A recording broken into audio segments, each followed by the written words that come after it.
Rape के केसों में हमने यही देखा है कि लड़के ही कसूरवार होते हैं, लेकिन हर बार ये ऐसा नहीं होता। इसमें कई बार लड़कियां भी बहुत ज़्यादा कसूरवार होती हैं जो अपनी हवस के चलते हुए लड़कों को अपना शिकार बना लेती हैं। दोस्तों, आज की घटना जो मैं आपको बताने जा रहा हूं, इसमें एक 15 साल की लड़की अपने ही पड़ोस में रहने वाले एक लड़के को अपना मुंह बोला भाई बनाती है और भाई बनाने के बाद उसे पॉर्न वीडियो दिखाती है और उसके साथ में ज़बरदस्ती रेप करती है। वो वहीं पर नहीं रुकती, उसके बाद सीएम हेल्पलाइन नंबर पर वो कॉल करती है और वहाँ पर कॉल करके वो अपने आप की अपबीती बताती है और कहती है कि मेरे साथ में मेरे ही पड़ोस में रहने वाले मेरे मुंह बोले भाई ने मेरे साथ रेप किया है और उसका दोस्त भी इस सब में उसके साथ है। दोस्तों, पुलिस हरकत में आती है और हरकत में आने के बाद उन दोनों लड़कों को अपनी कस्टडी में लेती है। उसके बाद जो घर वाले होते हैं बहुत ही ज़्यादा परेशान हो जाते हैं। वो कोर्ट का सहारा लेते हैं। कोर्ट में जब जाया जाता है, कोर्ट इस मामले को सीबीआई को सौंपता है और जब सीबीआई इसकी जांच पड़ताल करती है तो पता चलता है कि मामला कुछ और ही उल्टा है। और जब पूरा मामला समाज के और लोगों के बीच में आता है तो सभी यही कहने लगते हैं कि लड़कियां भी बहुत ज़्यादा गलत होती हैं। दोस्तों, आप भी अगर पूरा मामला सुनेंगे तो एक बार के लिए आप भी दंग रह सकते हैं, आपका दिमाग सुन्न हो सकता है।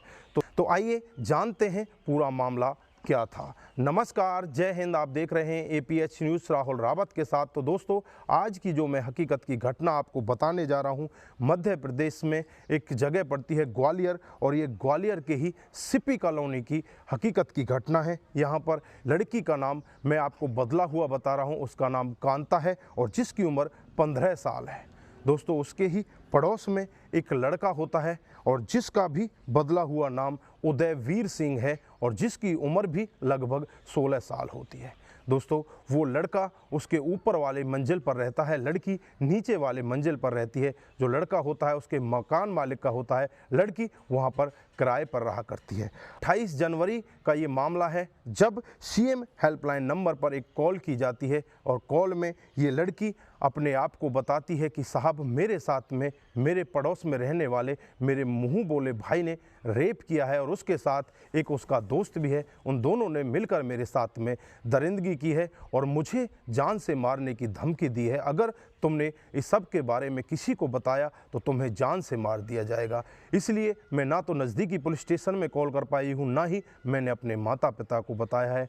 मैं आपसे हेल्प चाहती हूँ। अब तुरंत ही सीएम हेल्पलाइन नंबर से वापस उसी एरिया के थाने में कॉल आती है और जब कॉल थाने में आती है तो थाने वाले तुरंत ही उस घर का रुख करते हैं जहां पर वो लड़का होता है। उदयवीर सिंह के घर पहुंचा जाता है। उस लड़के को अपनी गिरफ्त में लिया जाता है और उसका जो दोस्त होता है उसे भी अपनी गिरफ्त में लिया जाता है और गिरफ्त में लेकर उन्हें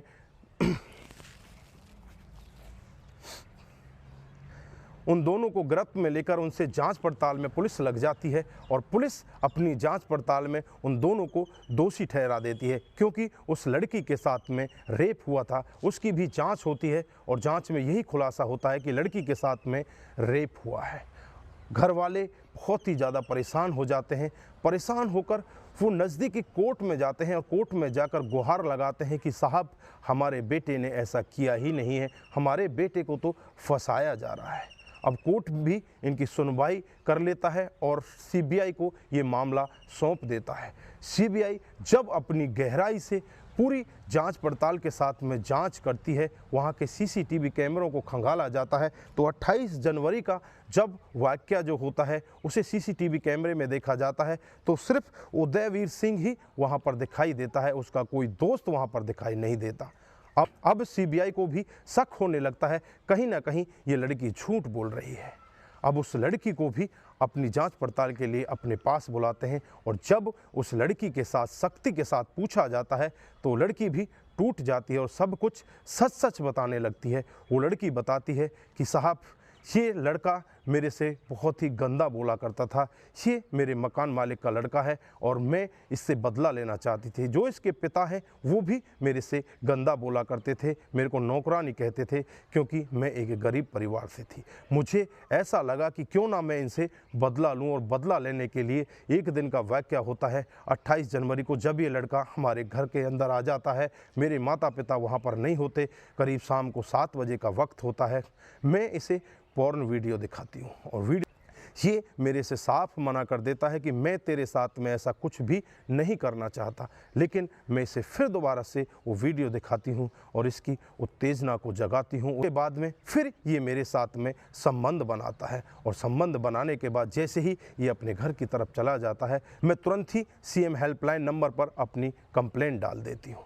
अब CBI भी जब पूरा मामला सुनती है, ये पूरा मामला जब कोर्ट के सामने ले जाया जाता है, तो कोर्ट के जज साहब भी पूरा मामला सुनकर दंग रह जाते हैं और तुरंत ही आदेश देते हैं उन दोनों लड़कों को बाइज्जत बरी किया जाए, और वहाँ के जो SP होते हैं, SSP होते हैं, उनका तुरंत ही वहाँ से तबादला कर दिया जाता है। और पुलिस पर भी आसपास के लोग गंभीर आरोप लगा रहे हैं कि तुमने पैसे खाकर कुछ ऐसा किया है। लेकिन पुलिस की यहाँ पर जांच की कुछ कमी थी। जांच की कमी की वजह से पुलिस पूरा मामले का खुलासा नहीं कर पाई थी। तो दोस्तों, यहाँ पर आप क्या कहना चाहते हैं?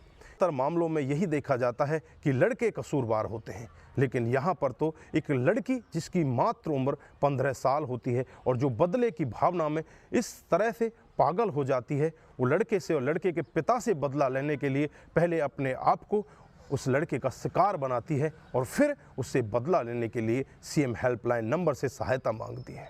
अगर वो माता पिता कोर्ट का सहारा नहीं लेते तो शायद उस लड़के का पूरा जीवन तबाह हो जाता।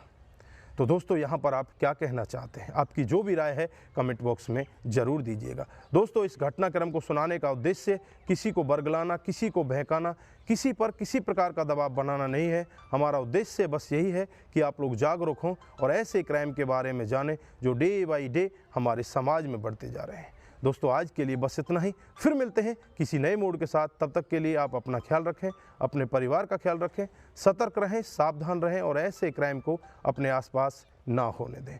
नमस्कार, जय हिंद।